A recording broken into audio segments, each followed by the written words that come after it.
Friends, आज हम तीसरे पार्ट के साथ आ गए और लास्ट वीडियो में बहुत सारे बच्चों ने कहा कि जो फॉन्ट साइज है वो काफ़ी कम है, तो इस वीडियो में मैंने फॉन्ट साइज को इंक्रीज किया हुआ है। हम लोग वो सारे टॉपिक्स कवर करने की कोशिश कर रहे हैं जो civil services 2020 pre point of view से बहुत रिलेवेंट और बहुत यूजफुल है। आज का टॉपिक भी हम लोग स्टार्ट करते हैं। आज का सबसे पहला टॉपिक है कोरोना वायरस। हम लोग इस समय लॉकडाउन में हैं, अपने घरों में हैं और आपको पता है कि कोरोना वायरस जो है वो पूरी तरह से फैला हुआ है। तो हम लोग यहाँ से स्टार्ट करते हैं। सबसे पहले कोरोना वायरस। देखिए, हमें समझना होगा कोरोना एक फैमिली का नाम है, राइट। ये कोई एक वायरस का नाम नहीं है, कोरोना वायरसेस की फैमिली का नाम है। देखिए, corona virus are large family of viruses, right. तो क्या है ये फैमिली वायरस की, इसमें बहुत सारे मेंबर है और आप ये मानिए कि ऐसे बहुत सारे वायरसेस हैं जो हमारे लिए खतरनाक बिल्कुल भी नहीं है, या बहुत सारे हमारे सिस्टम से ऐसे इंटरेक्ट करते हैं कोई लेने। नॉर्मली आपने देखा होगा कि अक्सर जब सीजन चेंज होता है तो हमें जुकाम बुखार वगैरह की शिकायत होती है। डॉक्टर कहते हैं ये वायरल फीवर हो गया है, इनको वायरल बुखार है। तो बिल्कुल वही चीज है कि कोरोना वायरस एक फैमिली का नाम है जिसमें बहुत सारे वायरसेस हैं। अब जैसे एक फैमिली में बहुत सारे लोग होते हैं और कुछ सीधे हो जाते हैं और कुछ थोड़े से खराब निकल आते हैं, तो इस फैमिली में कुछ मेंबर ऐसे हैं जो कुछ वायरसेस ऐसे हैं जो हमारे लिए सही नहीं है। जैसे आपने सुना होगा, सबसे पहले बात हम करते हैं MERS मर्स के बारे में। तो मिडिल ईस्ट रेस्पिरेटरी सिंड्रोम और फैमिली कौन सी, कोरोना वायरस। तो लिखा है मर्स CoV। इसी तरह हमने पढ़ा SARS CoV, severe acute respiratory syndrome corona virus, right. अब देखिए, नोवल कोरोना वायरस जो आजकल हम लोग जिसे कोविड-19 कह रहे हैं, तो बेसिकली इस वायरस का नाम क्या है, नोवल। तो नोवल कोरोना वायरस डिजीज, ठीक है। Corona virus is a new strain, एक नया मेंबर है। अब नया मेंबर हम क्यों करें, क्योंकि इसके पहले इस स्ट्रेन का, इस वायरस के स्ट्रेन का हमने ह्यूमंस पर असर नहीं देखा था, या ह्यूमंस इसको पहचान नहीं पाते हैं, राइट। अब देखिए, इस पॉइंट को समझिएगा। Corona viruses are zoonotic. Zoonotic का मतलब क्या होता है, एग्जाम पॉइंट ऑफ व्यू से इंपॉर्टेंट है। जूनोटिक का मतलब होता है कि they are transmitted between animals and people, यानी ऐसी डिजीजेस जो एनिमल से लोगों में हो रही, इन्हें हम बोलते हैं zoonotic diseases, right. Next point देखिए, एक point zoonotic. The zoonotic disease is a disease spread between animal and people, right.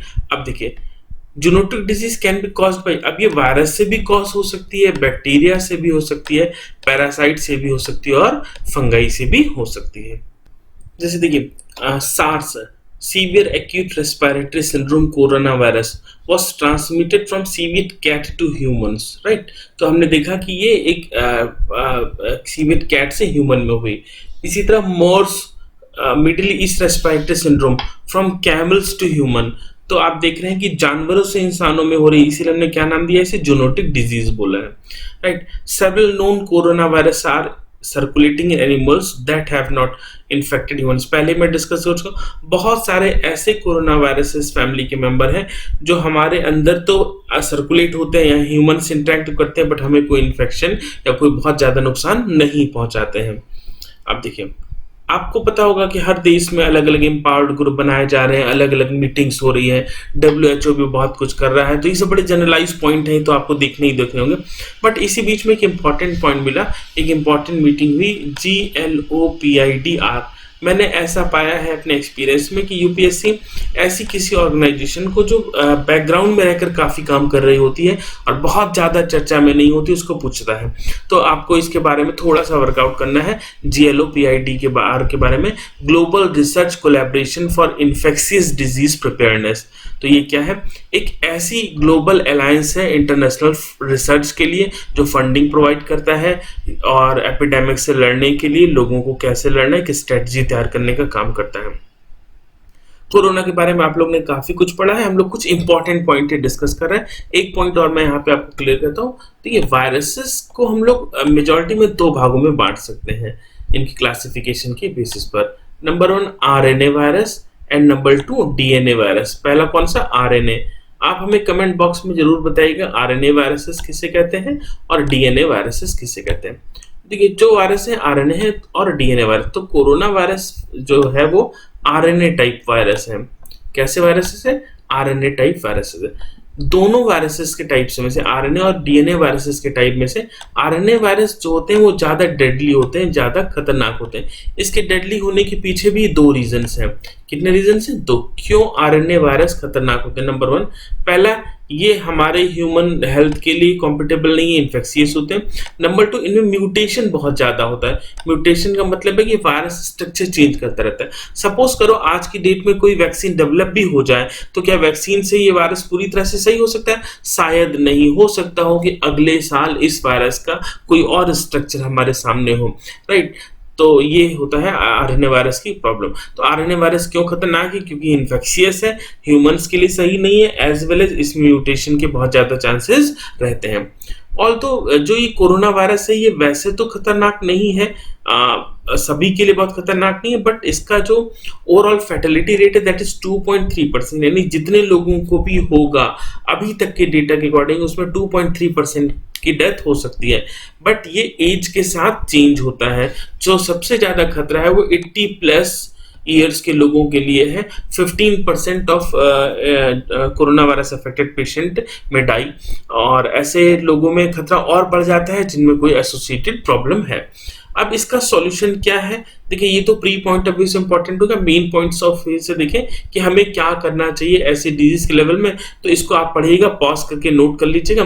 क्या गवर्नमेंट होती है, कुछ जनरल बातें हम करते हैं, जैसे इस समय डेवलप्ड कंट्रीज को एक लीडिंग रोल में आना चाहिए, और जिन जिन डेवलपिंग कंट्रीज में ये वायरस फैल रहा है, पैंडेमिक हो रहा है, उनको फंडिंग देना चाहिए, सपोर्ट करना चाहिए, पीपीई किट देना चाहिए, टेक्नोलॉजी देना चाहिए, और हर वो सुविधाएं देनी चाहिए जो वो दे सकते हैं। आप एक चीज समझिएगा, जो सॉल्यूशन है इस पैंडेमिक प्रॉब्लम का, इस ग्लोबल इशू का, that is the agile governance. Mains में जीएस 2 पॉइंट ऑफ व्यू से बहुत इंपॉर्टेंट टॉपिक है। आपको इसके बारे में अपने आप वर्कआउट करना होगा कि व्हाट इज एजाइल गवर्नेंस। थोड़े से शब्दों में कमेंट बॉक्स में भी जरूर बताइएगा एजाइल गवर्नेंस कहते किसे हैं। अगला क्वेश्चन हमने सुनना या सुनते आ रहे हैं कि जो कोरोना वायरस है पेंडेमिक है या पेंडेमिक पोटेंशियल है। पेंडेमिक का मतलब क्या होता है? तो ज्यादातर लोग पेंडेमिक का यही मतलब समझते हैं कि अगर कोई बीमारी एक बहुत बड़े स्केल पर फैल गई है, एक बहुत बड़े एरिया में फैल गई है, तो उसे हम पेंडेमिक कहते हैं। बट यहाँ पे एक पॉइंट और है जिसको समझना, पेंडेमिक डिजीज किसे कहते हैं? पेंडेमिक डिजीज दो तरह से होती है। पहला कि ये it can spread beyond expectation, यानी बहुत बड़े लेवल पर फैलती चली जा रही है, जैसे कोरोना वायरस के रेफरेंस में आप देख रहे हैं। दूसरा, most of people are not immune to new disease, ज्यादातर लोग इस नई डिजीज के लिए इम्यून नहीं है, राइट? काफी कुछ आपको समझ में आया होगा। अब हम अगले टॉपिक की तरफ मूव करते हैं। हमारा आज का जो पूरा टॉपिक है वो केवल ऐसे बीमारियों से है जो हाल फिलहाल में चर्चा में रही थी। नेक्स्ट टॉपिक है नीपा वायरस। नीपा वायरस सबसे पहले जो हम लोग के नजर में आया था 1999 में, और ये हमने सबसे पहले जो इसका आउटब्रेक हुआ था वो मलेशिया में हुआ था। अब पिग फार्मर्स से मलेशिया में, अभी आपने देखा सार्स कैट से, मर्स कैमल से, और नीपा वायरस किससे हो रहा है?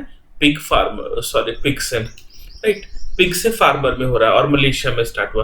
तो हम देखें हर बार एनिमल टू पीपल हो रहा है, तो कैसे डिजीज है? जूनोटिक डिजीज है। बाद में नीपा वायरस के केसेस हमें केरला में भी मिले। अब यहाँ पे क्वेश्चन आता है, आप जरा इसको समझिएगा। अभी आपने कोविड-19 के रेफरेंस में भी देखा था केरला में नंबर ऑफ पेशेंट ज्यादा थे। नीपा के रेफरेंस में भी सबसे ज्यादा पेशेंट हमें कहाँ मिले थे? केरला में मिले थे। इसका क्या पॉसिबल रीजन हो सकता है? तो देखिए, मे बी इसका एक पॉसिबल रीजन ये हो सकता है कि यहाँ के बहुत सारे लोग विदेशों में काम करते हैं, चाहे वो साउथ ईस्ट हो, चाहे साउथ ईस्ट एशिया हो, चाहे वो मिडिल ईस्ट हो। आप यहाँ पे एक काम जरूर करिएगा कि आप देखिएगा कि भारत के कितने लोग, किस स्टेट के लोग कहाँ पे सबसे ज्यादा काम करते हैं, और अगर हो सकेगा तो इसका एक छोटा सा चार्ट बनाने की कोशिश करिएगा। आगे देखते हैं। नीपा वायरस, जैसे अभी आपने पढ़ा था कोरोना वायरस में नोवल बिलोंग करता था किस फैमिली से? कोरोना फैमिली से।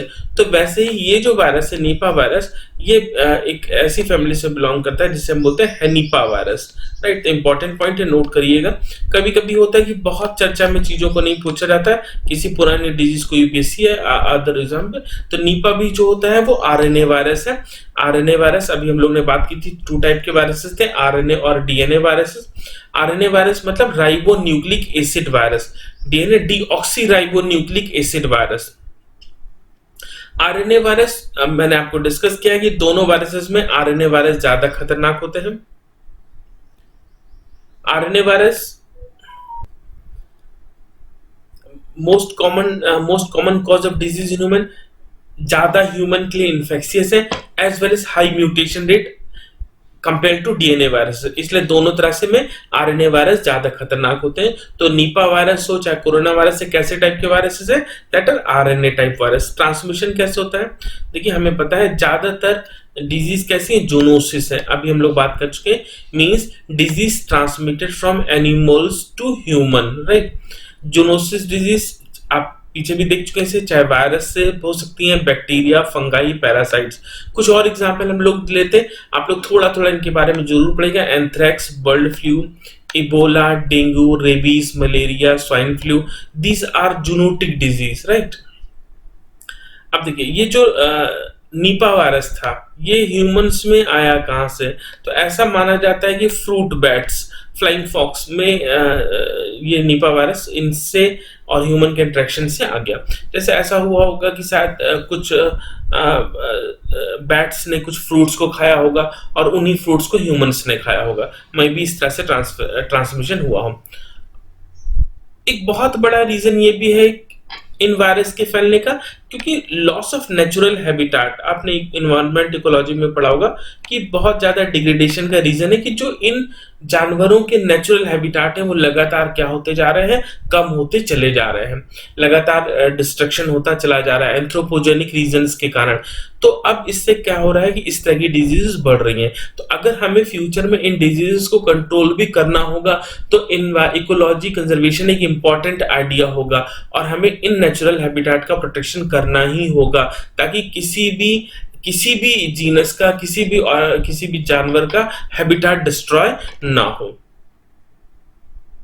ह्यूमंस में डायरेक्टली कांटेक्ट से हो सकता है, ठीक। अब देखिए एक बहुत इंपॉर्टेंट टर्म होता है इंक्यूबेशन पीरियड, समझिएगा क्या होता है इंक्यूबेशन पीरियड। इंक्यूबेशन पीरियड का मतलब क्या हुआ कि interval from infection to the onset of symptom. मानो एक आदमी था ए जो है वो टहलने गया, टहलते टहलते वो एक ऐसे आदमी के घर पहुंचा, बी के घर, जिसको कोई वायरल डिजीज थी, सपोज कर लो कोरोना था या नीपा वायरस था। अब क्या एक जैसे ही घर लौट कर आएगा उसको बीमारी हो चुकी? नहीं, एक को कुछ टाइम लगेगा सिम्टम्स अपीयर होने में, तुरंत नहीं। वो टाइम इंडिविजुअल टू इंडिविजुअल अलग हो सकता है, हो सकता हो 4 दिन लगे, हो सकता हो 15 दिन लगे, हो सकता हो 14 दिन लगे। तो 4 to 14 डेज का कॉमनली इंक्यूबेशन पीरियड मानते हैं। मतलब एक्सपोजर कब हुआ और सिम्टम कब अपीयर हुए, इन दोनों के जो बीच का पीरियड है यही कहलाता है इंक्यूबेशन पीरियड। इसीलिए आपने देखा होगा क्वारंटीन कितने दिन के लिए करा जा रहा है मजदूरों को, 21 दिन के लिए, 41 डेज के लिए, सॉरी 14 डेज के लिए, तो इस तरह से हो रहा। तो इंक्यूबेशन पीरियड क्या है? Interval from infection to the onset of symptom ranges from 4 to 14 days, right. अब जितनी भी वायरल डिजीज हैं ज्यादातर के सिम्टम एक जैसे ही हैं, body ache, headache, flu, cold etcetera, sorry cold, flu नहीं, headache, dizziness, encephalitis, brain inflammation. अब एक और आपने सुना, समटाइम वायरल डिजीज में ऐसा भी होता है person can have asymptomatic infection. ये बहुत इंपॉर्टेंट टर्म है, कोरोना वायरस के रिस्पेक्ट में भी आप इस शब्द को सुन रहे होंगे, व्हाट इज एसिम्प्टोमेटिक इन्फेक्शन, ठीक है। इसमें क्या होता है कि कोई आदमी है, सपोज करो ए है, इसका अगर हम टेस्ट करते हैं, ये कुछ दिनों पहले वायरस के एक्सपोजर में था, तो टेस्ट तो पॉजिटिव आता है, बट क्या है ये कैरियर तो है, इससे वायरस फैल तो सकता है, बट इसके पास कोई सिम्टम नहीं, ये देखने सुनने में एकदम नॉर्मल लगेगा, इसको ना बुखार होगा, ना छींक आ रही होगी, ना जुकाम होगा, तो ये नॉर्मल है, बट एक कैरियर है। तो ऐसे आदमी को हम क्या बोल रहे हैं? एसिम्प्टोमेटिक इन्फेक्टेड बोल रहे हैं, राइट।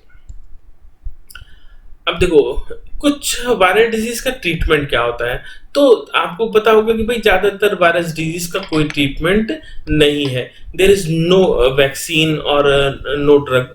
वायरल डिजीज का एक इलाज सिंपली ये हो सकता है कि जितनी जल्दी से जल्दी उस वायरस को हम अपनी बॉडी से फ्लश आउट कर दें।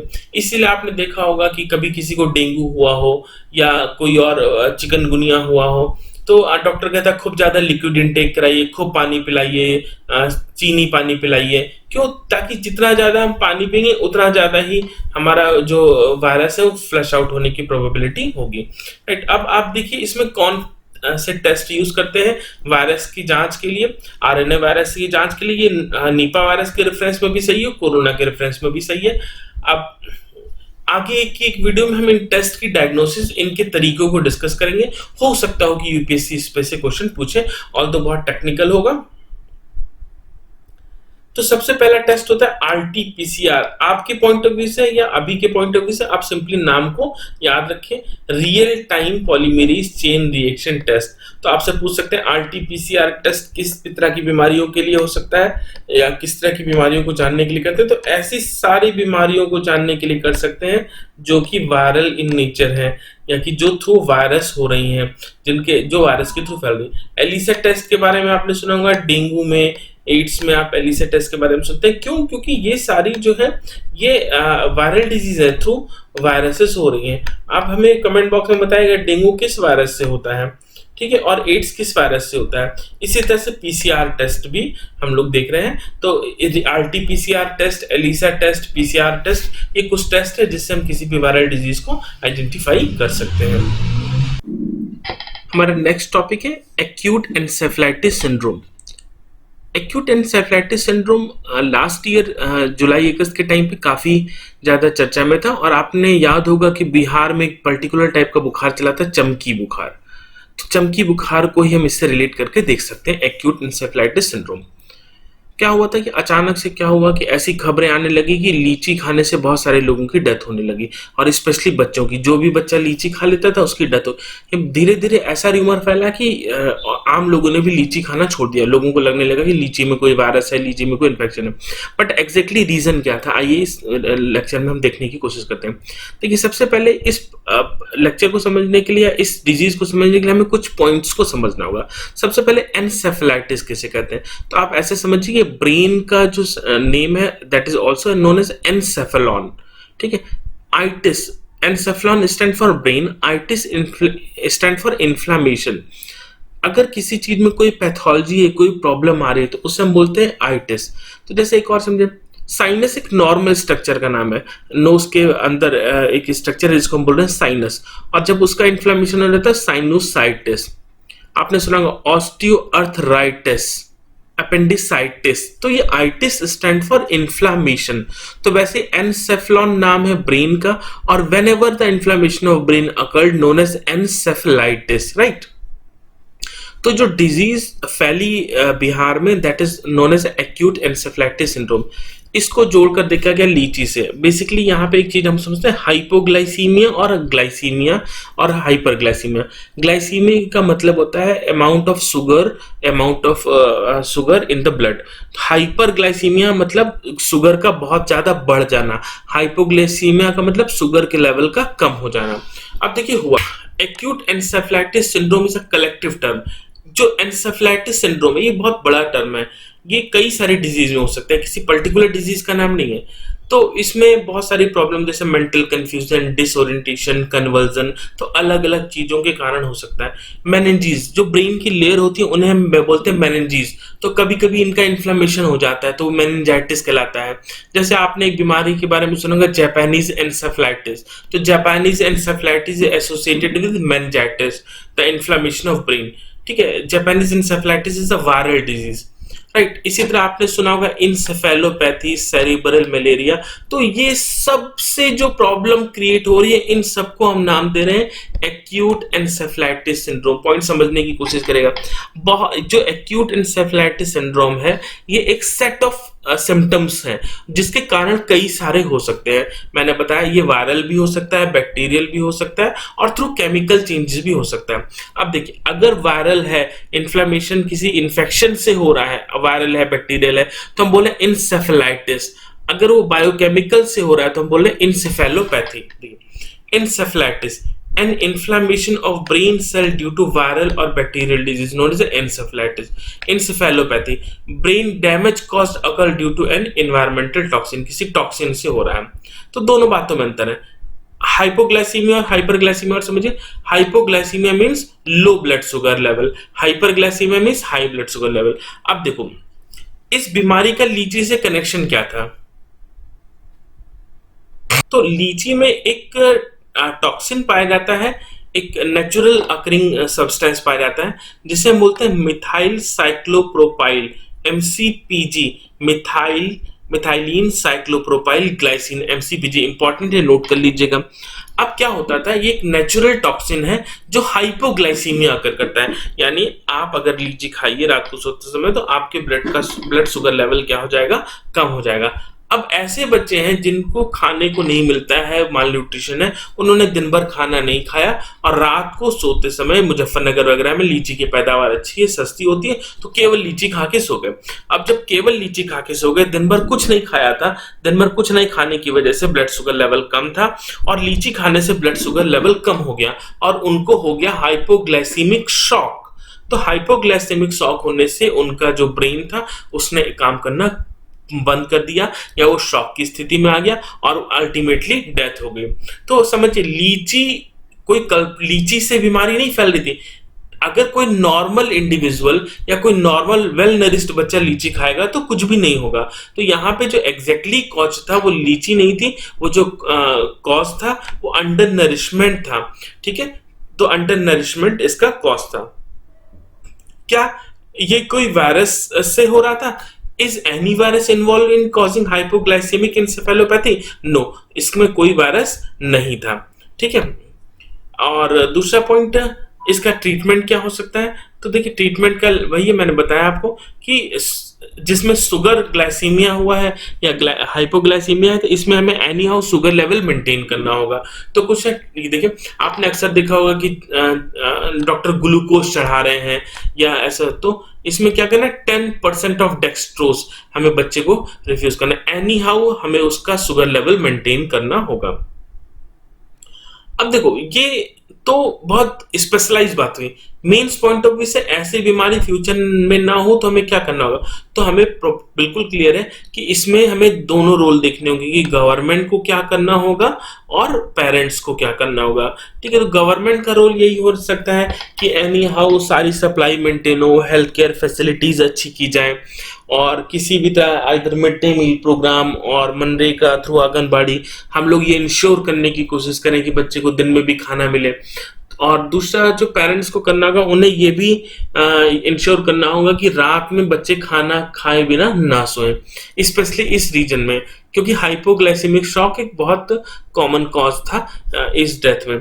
और हीट वेव पीरियड में जब ये गर्मियां चल रही हो, जैसे ही बीमारी भी जून जुलाई के मौसम में फैली, तो ज्यादातर बच्चे घरों के अंदर हैं। राइट, तो आज का ये जो वीडियो है हम लोग यही समाप्त करते हैं। इसमें हम लोग ने 3 चीजें पढ़ी, कोरोना के बारे में, निपा के बारे में और एईएस के बारे में। और अगले वीडियो में हम लोग एबोला और कुछ और वायरसेस के बारे में पढ़ेंगे जो इस साल चर्चा में रही। आपको